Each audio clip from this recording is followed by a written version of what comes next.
জুনের কুকুরটি অসুস্থ হয়ে পড়ায় জুন তাকে ডাক্তারের কাছে নিয়ে যায়। এরপর একটি মেয়েকে বিড়ালের সাথে দেখে জেন সেখানে যায়, আর যখন জানতে পারে বিড়ালটির মা মারা যাওয়ায় সে কয়েকদিন ধরে কিছু খাচ্ছে না, তখন জেন ইমোশনাল হয়ে পড়ে আর সে সেখান থেকে বেরিয়ে যায়। জেনকে কান্না করতে দেখে জুন তাকে সান্ত্বনা দেয় আর বলে এইভাবে কান্না করলে তোমার বাবা আরও ভেঙে পড়বে। জেন জুনকে বলে তুমি আমার জন্য কেন সেই ডায়নোসরের মূর্তিটি ঠিক করে আনিয়েছ। জুন মিথ্যা করে বলে তুমি আমার অ্যাসিস্ট্যান্ট, তাই তোমার জন্য এইটুকু উপকার তো করতেই পারি। এরপর জুন তার অ্যাক্টিংকে বেস্ট বানানোর জন্য জেনের বাবার সাথে দেখা করতে যায়।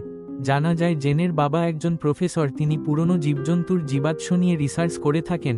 পরের সিনে জিউয়ের বাবা ডিরেক্টর লিনের কাছে তার ছেলের হয়ে ক্ষমা চাইতে আসেন আর বলেন ছেলেটি কিছুদিন আগেই বিদেশ থেকে পড়াশোনা করে দেশে ফেরে, তাই সে এইসব বুঝে উঠতে পারছে না। আমি তাকে একজন বড় প্রডিউসার বানাতে চাই। বাড়ি ফিরে জিউয়ের বাবা তার ভাইয়ের হয়ে জিনকে বকেন। এরপর জিন রেগে গিয়ে একটি দুষ্ট পরিকল্পনা শুরু করে।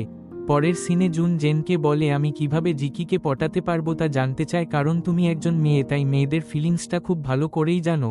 এরপর জেন যখন জানতে পারে জিউ 2 দিন ধরে বাড়িতে নেই, তখন জেন বুঝে নেয় যে জিউ কোথায় আছে আর তাকে খুঁজতে যায়। জেন জিউকে বলে এইভাবে ভেঙে পড়ো না, তোমাকে নিজের প্রতিভা দেখাতে হবে। এরপর জানা যায় যে জিউ তার ভাইকে প্রডিউসারের দায়ভার দেওয়ার জন্য ইচ্ছে করে মিটিংটা ঠিক করে পালন করেনি।